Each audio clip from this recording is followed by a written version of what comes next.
Chapter 12, Section 4, The Three Kinds of Rhetoric. Discussion text.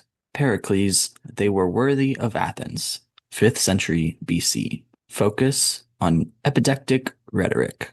Pericles, a Greek statesman during the golden age of Athens, was a master rhetor, as his famous funeral oration reveals.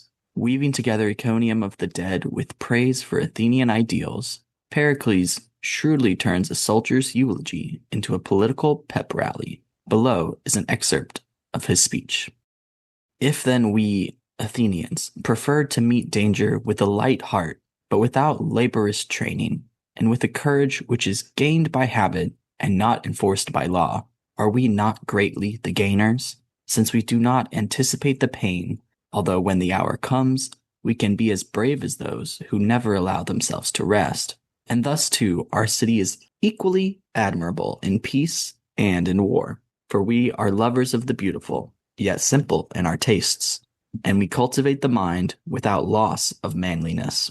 Wealth we employ, not for talk and ostentation, but when there is a real use for it. To avow poverty with us is no disgrace. The true disgrace is in doing nothing to avoid it. An Athenian citizen does not neglect the state because he takes care of his own household, and even those of us who are engaged in business have a very fair idea of politics. We alone regard a man who takes no interest in public affairs, not as a harmless, but as a useless character, and if few of us are originators, we are all sound judges of a policy. The great impediment to action is, in our opinion, not discussion, but the want of that knowledge which is gained by discussion, preparatory to action. For we have a peculiar power of thinking before we act, and of acting too, whereas other men are courageous from ignorance, but hesitate upon reflection. And they are surely to be esteemed the bravest spirits who, having the clearest sense both of the pains and pleasures of life, do not on that account shrink from danger. In doing good, again, we are unlike others. We make our friends by conferring, not by receiving favors. Now he who confers a favor is the firmer friend, because he would fain by kindness keep alive the memory of an obligation, but the recipient is colder in his feelings, because he knows that in requiting another's generosity, he will not be winning gratitude, but only paying a debt. We alone do good to our neighbors, not upon a calculation of interest, but in the confidence of freedom, and in a frank and fearless spirit. Image to the side, a bust of Pericles, Roman copy AD, 2nd century, after a Greek original of the late classical era, in the Townley Collection, British Museum, London, circa 440-430 BC, courtesy of Marie Lannoy, commonswikipedia.org. To sum up, I say that Athens is the school of Hellas, and that the individual Athenian, in his own person, seems to have the power of adapting himself to the most varied forms of action with the utmost versatility and grace. This is no passing an idle word, but truth and fact, and the assertion is verified by the position to which these qualities have raised the state. For in the hour of trial, Athens alone among her contemporaries is superior to the report of her. No enemy who comes against her is indignant at the reverses which he sustains at the hands of such a city. No subject complains that his masters are unworthy of him. And we shall assuredly not be without witnesses. There are mighty monuments of our power which will make us the wonder of this and of succeeding ages. We shall not need the praises of Homer or of any other panegyrist whose poetry may please for the moment, although his representation of the facts will not bear the light of day. For we have compelled every land and every sea to open a path for our valor, and have everywhere planted eternal memorials of our friendship and of our enmity. Such is the city for whose sake these men nobly fought and died. They could not bear the thought that she might be taken from them, and every one of us who survive should gladly toil on her behalf. 42.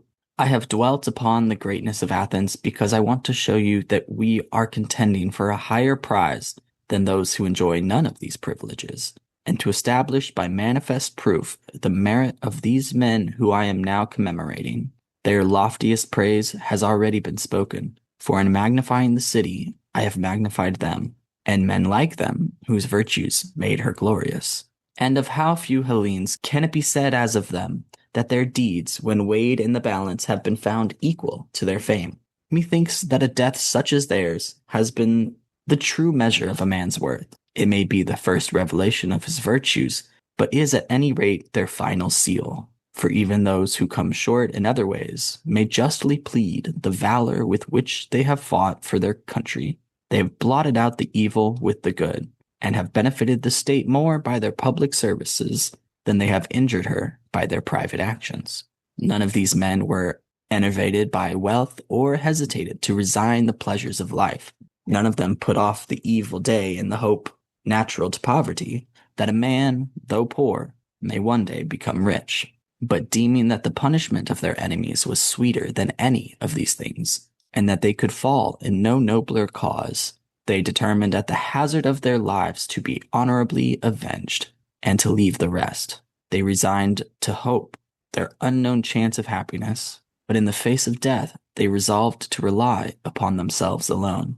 And when the moment came, they were minded to resist and suffer, rather than to fly and save their lives.